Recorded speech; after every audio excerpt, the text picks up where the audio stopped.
이 아침 주시는 말씀은 열왕기하 24장 8절에서 17절 말씀입니다. 구약성경 604면 열왕기하 24장 8절에서 17절 말씀 합독하십니다. 여호야긴 왕이 될 때 나이가 18세라 예루살렘에서 석 달간 다스리니라. 그의 어머니의 이름은 누스다요 예루살렘 엘라단의 딸이더라. 여호야긴이 그의 아버지의 모든 행위를 따라서 여호와께서 보시기에 악을 행하였더라. 그때 바벨론의 왕 느부갓네살의 신복들이 예루살렘에 올라와서 그 성을 에워싸니라. 그의 신복들이 에워쌀 때 바벨론의 왕 느부갓네살도 그 성에 이르니 유다의 왕 여호야긴이 그의 어머니와 신복과 지도자들과 내시들과 함께 바벨론 왕에게 나아가매 왕이 잡으니 때는 바벨론 왕 8째 해이라. 그가 여호와의 성전의 모든 보물과 왕궁 보물을 집어내고 또 이스라엘의 왕 솔로몬이 만든 것 곧 여호와의 성전의 금그릇을 다 파괴하였으니 여호와의 말씀과 같이 되었더라. 그가 또 예루살렘의 모든 백성과 모든 지도자와 모든 용사 10,000명과 모든 장인과 대장장이들을 사로잡아 가매 비천한 자 외에는 그 땅에 남은 자가 없었더라. 그가 여호야긴을 바벨론으로 사로잡아 가고 왕의 어머니와 왕의 아내들과 내시들과 나라의 권세 있는 자도 예루살렘에서 바벨론으로 사로잡아 가고 또 용사 7,000명과 장인과 대장장이 1,000명 곧 용감하여 싸울 만한 모든 자들을 바벨론 왕이 바벨론으로 사로잡아 가고 바벨론 왕이 또 여호야긴의 숙부 맏대아니아를 대신하여 왕으로 삼고 그의 이름을 고쳐 시드기야라 하였더라. 아멘. 오늘과 내일 우리가 성경 읽기표를 따라 읽게 되면 열왕기하를 다 읽게 됩니다. 구약의 중요한 한 단락을 이제 마무리하게 됩니다. 이 열왕기하는 유다 왕조의 마지막을 고하는 그런 내용이고요. 이제 바벨론의 포로로 잡혀가는 내용으로 끝이 나게 됩니다. 다음 주에는 느헤미야를 읽게 되고 그 다음 주에는 역대기 상하를 계속해서 읽게 되겠습니다. 오늘 저희들이 이 유다가 멸망하는 아주 결정적인 한 과정을 보게 되는데 유다가 멸망하는 것은 하루아침에 된 일이 아닙니다. 마치 고목이 서서히 뿌리부터 말라가서 줄기가 마르고 잎새가 마르고 완전히 말라가는 것처럼 유다라는 나라도 서서히 뿌리로부터 말라가기 시작하고 그리고 오늘 본문은 결정적인 사건이 소개가 되고 있습니다. 유다는 바벨론에 의해서 이제 세 차례 포로가 되어지는데 본문은 두 번째 포로가 된 사건에 대한 기록입니다. 이때가 시기적으로 주전 597년쯤 되고요. 여호야긴 왕이라는 유대 왕이 된 그 해. 그때도 바벨론 왕 느부갓네살은 이제 그때는 천하를 통일한 제국의 황제죠. 이 황제가 된 지 8년. 이때 이러한 사건이 일어나게 됩니다. 오늘 성경 보시면 여호야긴 왕이 18살의 왕이 되고 3달간 통치했다라고 말씀을 하죠. 우리 다시 한번 8절, 9절 말씀을 읽어보십니다. 여호야긴 왕이 될 때에 나이가 18세라 예루살렘에서 석 달간 다스리니라. 그의 어머니의 이름은 누스다니요 예루살렘 엘라단의 딸이더라.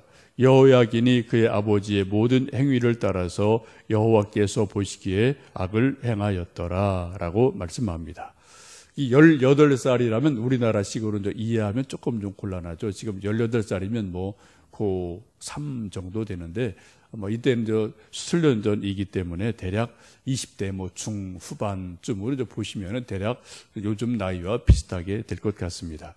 이때 하여튼 18살에 이제 왕이 되었습니다. 3달간 통치했다고 하는데 다른 역대 하나의 말씀 보면 조금 더 정확하게 3달 열흘이에요. 100일 동안 왕이 됩니다. 소위 100일 천하를 다스리고 유다의 왕이 된 그때에 바벨론의 군대가 예루살렘을 포위하고 황제가 직접 오고 뭐 이런 이제 큰 전쟁이 일어나면서 더 이상 버틸 수가 없어서 항복을 하게 되는 그러한 일이 일어납니다. 이러한 멸망의 일이 일어나는 것을 9절은 그렇게 말씀하죠.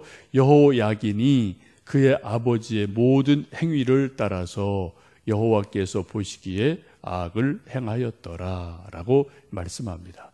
불행하게도 이 여호야긴 왕도 그의 아버지처럼 그의 조상들처럼 하나님을 잘 섬긴 게 아니라 하나님 말씀에 순종한 것이 아니라 그의 아버지처럼 하나님 보시기에 악했다, 악을 행했다라고 성경은 말씀을 하고 있습니다. 한두 번이 아니고 조상 대대로 뭐 유다 왕도 보면은 하나님 앞에 정직한 왕, 다윗 같은 왕이 있고요. 그렇지 않은 왕이 있는데 이게 좀 비율을 쭉 보면은 악한 왕이 훨씬 더 많아요. 뭐 북이스라엘은 말할 것도 없고 거긴 뭐 선한 왕 자체가 없는 거고요. 이 남쪽 유다, 다윗의 후손들도 선한 왕보다는 악한 왕이 많은 것이 참 이상하게도 이 유다 왕조의 흐름이기도 합니다. 하나님께서 이제 더 이상 봐주실 수 없는 지경까지 이른 것을 오늘 말씀을 보게 됩니다. 하나님은 참 오래 참으시는 분이에요.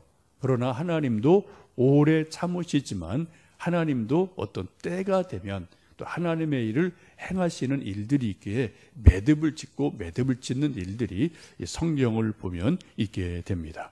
더 이상 하나님께서 간과할 수 없는 지경에 이르렀기 때문에 그때 바벨론 왕국에 느부갓네살을 보내서 예루살렘을 포위하고 공격하고 결국은 항복하고 함락되는 일들이 일어나게 됩니다. 그 이제 항복으로 인해서 유다에 엄청난 그러한 일들이 일어나죠. 12절에서 16절 말씀까지 한번 좀 다시 읽어보시겠습니다. 유다의 왕 여호야긴이 그의 어머니와 신복과 지도자들과 내시들과 함께 바벨론 왕에게 나아가매 왕이 잡으니 때는 바벨론 왕 8째 해이라. 그가 여호와의 성전의 모든 보물과 왕궁 보물을 집어내고 또 이스라엘의 왕 솔로몬이 만든 것 곧 여호와의 성전의 금그릇을 다 파괴하였으니 여호와의 말씀과 같이 되었더라. 그가 또 예루살렘의 모든 백성과 모든 지도자와 모든 용사 10,000명과 모든 장인과 대장장이를 사로잡아 가매 비천한 자 외에는 그 땅에 남은 자가 없었더라. 그가 여호야긴을 바벨론으로 사로잡아 가고 왕의 어머니와 왕의 아내들과 내시들과 나라의 권세 있는 자도 예루살렘에서 바벨론으로 사로잡아 가고 또 용사 7,000명과 장인과 대장장이 1,000명 곧 용감하여 싸움을 할 만한 모든 자들을 바벨론 왕이 바벨론으로 사로잡아 가고. 한마디로 실제적으로 유다라는 왕조가 멸망을 하는 문을 닫는 결정적인 사건이 일어납니다. 완전히 나라 자체가 없어지는 것은 조금 후에 이제 되어지지만 실제적으로 뭐 국권을 잃고 어떤 나라의 지도자, 왕족, 왕 혹은 뭐 귀족 이런 사람이 다 사로잡혀가는 그런 큰 환란이 임하게 됩니다. 오늘 말씀 보신 것처럼 용사 7,000명, 대장장이 1,000명, 싸움을 할 만한 용감한 자, 신체 건강한 청년 이건 뭐 다 포로로 사로잡혀가는 그러한 일들이 일어납니다. 우리나라 역사도 보면 이런 일들이 몇 번 있었죠. 청나라 때 혹은 뭐 여러 역사 보면은 우리가 좀 뭐 쓸만한 사람 왕자들 볼모로 잡혀가고 이런 아픈 역사가 있는데 이건 뭐 그 정도보다 훨씬 더 심각하죠. 왕을 그냥 생포해서 왕비, 귀족 그냥 싹 쓸만한 사람은 싹 그냥 포로로 잡아가는 그러한 일이 일어납니다. 그 14절에 있는 것처럼 모든 백성의 지도자, 모든 용사 10,000명을 포로로 잡아가고 비천한 자만 정말 쓸모없는 그러한 사람만 몇 명 남겨놓는 그러한 일이 일어납니다. 이때 포로로 잡혀간 자 중에 이제 에스겔 선지자가 포함이 되어 있고요. 그 뒤에 이제 좀 등장하게 되는 에스더라는 우리가 왕비를 알죠. 그 에스더의 왕비의 조상되는 사람들도 이때 끌려가게 됩니다. 에스겔 1장을 보시면 에스겔 선지자가 포로로 잡혀온 지 5년째 되던 해에 그발 강가에서 하나님이 에스겔을 부르심으로 환상을 보여주시고, 그리고 언젠가는 또 하나님이 회복시켜 주신다. 포로로 잡혀왔지만 절대 낭망하지 마라. 하나님 말씀에 다시 돌아와라. 하나님께 다시 회개하고 돌아와라. 그러면 나중에 또 하나님의 군대를 일으키시고 회복시키신다. 그러한 것을 에스겔 선지자를 통해서 에스겔서에서 쭉 말씀하는 것 우리가 후에 보게 됩니다. 오늘 말씀 보시면 아예 반역의 씨가 될 만한 그래도 똘똘한 사람, 건강한 사람, 칼 잡을 만한 사람은 다 포로로 잡아가고 아예 힘없는 사람, 정말 쓸모없는 사람만 유대에 남겨놓고 그렇게 되어집니다. 나무가 뿌리째 다 뽑혀지는 일들이 일어나죠. 특별히 대장장이, 철 기술자, 장인들, 요즘 우리 말로 말하면 문화인, 이런 사람도 다 사로잡아 갑니다. 우리나라도 임진왜란 때 이러한 비슷한 일들이 있었죠. 여러 가지 기록에 의하면은 특별히 도자기 굽는 많은 우리 장인들을 사로잡아 가서 수백 명을 사로잡아 가서 지금도 우리 일본에서 도자기 하면 우리 임진왜란 때 잡혀간 우리 도공의 후손들이 계속 중요한 맥을 이어가는 것 우리가 지금도 이건 역사적인 사실이죠. 그리고 가끔 뉴스에 나오는 심수관이라는 이제 그러한 유명한 도공도 임진왜란 때 잡혀간 그런 도공의 14대 손이라는 것은 역사적으로 일본도 알고 우리도 알고 다 알고 있는 그런 일들이 일어나고 있습니다. 지금 유다가 바벨론으로 포로로 잡혀가면서 이제 껍데기만 남은 그런 나라가 되어집니다. 우리가 참 이 성경 말씀 보시면은 아프고 답답한데 특별히 14절에 그렇게 말씀을 하죠. 끝부분 보시면은 다 사로잡아가매 비천한 자 외에는 그 땅에 남은 자가 없었더라라고 말씀을 하셔요. 좀 비천한 자, 거렁뱅이, 무지한 자, 또 힘쓰지 못하는 자, 하여튼 이런 자만 얼마가 남겨놓고 나라가 그냥 다 멸망을 당하는 일을 보게 됩니다. 우리가 좀 새벽에 기도할 때 우리가 여러분 크게 세 가지를 기도하시죠. 하나는 여러분 개인의 기도 제목을 가정을 위해, 자녀 위해 기도하시고, 또 교회 부흥을 위해 기도하시고, 또 하나 나라 위에 기도하시는데, 우리가 여러분 특별히 나라 위에 기도할 때 역사는 우리가 알 수 없어요. 정말 알 수 없는 거죠. 그래서 우리가 나라 위에 기도할 때 하나님 우리나라 역사에 이런 아픔이 다시는 일어나지 않게 도와주십시오. 기도하는 것 참으로 중요하고요. 또 우리가 의인이 되어서 새벽을 깨우고 기도하고 사회가 악에 물들지 않게 우리가 나름대로 빛과 소금 역할을 하는 것은 참으로 중요한 줄 압니다. 또 가슴 아픈 것은 13절 말씀 보시면 그렇게 말씀하죠. 그가 여호와의 성전의 모든 보물과 왕궁 보물을 집어내고 또 이스라엘의 왕 솔로몬이 만든 것 곧 여호와의 성전의 금그릇을 다 파괴하였으니 여호와의 말씀과 같이 되었더라. 이스라엘, 유다의 가장 중요한 핵심은 성전이지 않습니까? 왕궁도 아니에요. 백향목으로 지은 왕궁도 아니고 더 핵심적인 가장 중요한 것은 솔로몬의 성전인데 이 솔로몬의 성전도 침공을 받아요. 그리고 그 안에 있던 금그릇, 은그릇이 다 빼앗아가고 또 발로 밟아버리고 깨뜨려버리는 하나님을 섬기는 거룩한 성구가 다 깨뜨려버리고 빼앗아지는 그러한 일이 일어나게 됩니다. 유다의 마지막 자존심, 마지막 자부심이 여지없이 깨뜨려지는 그러한 아픔을 지금 보고 있습니다. 그리고 말씀하기를 이것이 여호와의 말씀과 같이 되었다라고 13절에 말씀하죠. 이것을 보면 우리가 열왕기상 9장을 보시면 솔로몬이 성전을 다 완공하고 봉헌하는 기도를 감격한 가운데 드리는 기도를 저희들이 함께 얼마 전에 보셨어요. 그 내용 중에 일부가 이런 것이 있죠. 솔로몬의 기도입니다. 만일 너희나 너희의 자손이 아주 돌아서서 나를 따르지 아니하며 내가 너희 앞에 둔 나의 계명과 법도를 지키지 아니하고 가서 다른 신을 섬겨 그것을 경배하면 내가 이스라엘을 내가 그들에게 준 땅에서 끊어버릴 것이요 내 이름을 위하여 내가 거룩하게 구별한 이 성전이라도 내 앞에서 던져버리리니 이스라엘은 모든 민족 가운데 속담거리와 이야기거리가 될 것이라 라고 말씀합니다. 안타깝게도 이 말씀이 실제로 몇백 년 뒤에 현실로 이루어지는 그러한 아픔을 지금 유다 나라가 백성이 경험을 하고 있습니다. 여러분, 이러한 아픔이 일어나는 이유가 뭘까요? 왕이 좀 나이가 어려서요? 좀 군사력이 약해서요? 무기가 없어서요? 좀 예루살렘 성벽이 허물어지고 허술해서요? 또 국고가 좀 돈이 없어서요? 나름대로 부분적인 이유가 될 수 있습니다. 성경은 그렇게 말씀하지 않아요.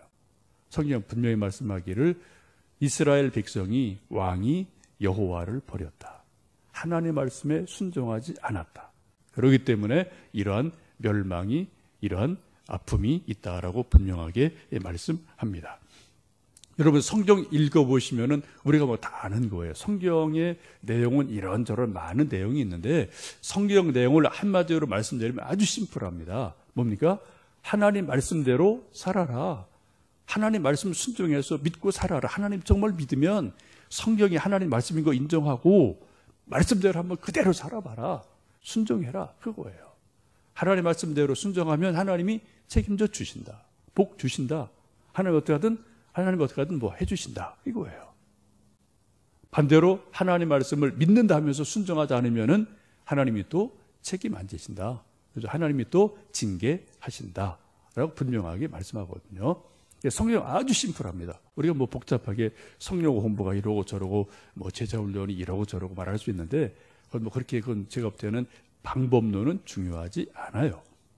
원리가 중요한 거죠. 근데 원리가 뭡니까? 하나님 말씀대로 살면 하나님이 복 주신다.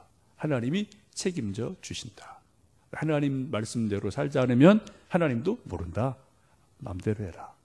결국 징계를 받게 된다라는 것이 성경의 아주 분명한 메시지이기도 합니다. 우리에게 그러므로 우리 입장에서는 그거죠. 하나님 말씀 따라 순종할 거냐 말 거냐. 근데 그건 우리 몫이에요. 그죠? 저의 몫이고 여러분의 몫입니다. 여러분, 우리가 하나님을 정말 하나님으로 믿고 또 하나님 말씀으로 성경을 인정하고 읽고 공부하고 큐티하고 묵상을 하고 나름대로 설교를 하고 하는데 이게 참 설교자가 이게 또 두려운 거죠. 이게.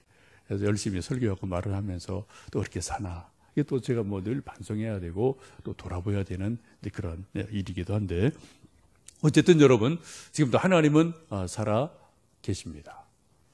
또 성경은 하나님이 우리에게 주신 살아계신 하나님의 말씀입니다. 여러분 하는 말씀을 귀 기울여 들으시고요. 또 눈여겨보시고요. 우리에게 주시는 뭔가 깨달음, 깨우쳐 주심, 은혜 뭐 이런 것들이 있다면 그 말씀을 우리가 하나님 말씀으로 인정하고 순종할 때 하나님의 능력이 우리 안에서, 우리 개인 안에서, 교회 안에서, 우리 또 민족 안에서 이루어지는 은혜를 맛볼 수 있을 줄로 믿습니다. 오늘도 하나님 말씀과 함께 승리하시는 우리 모두 되기를 간절히 원합니다. 기도하겠습니다.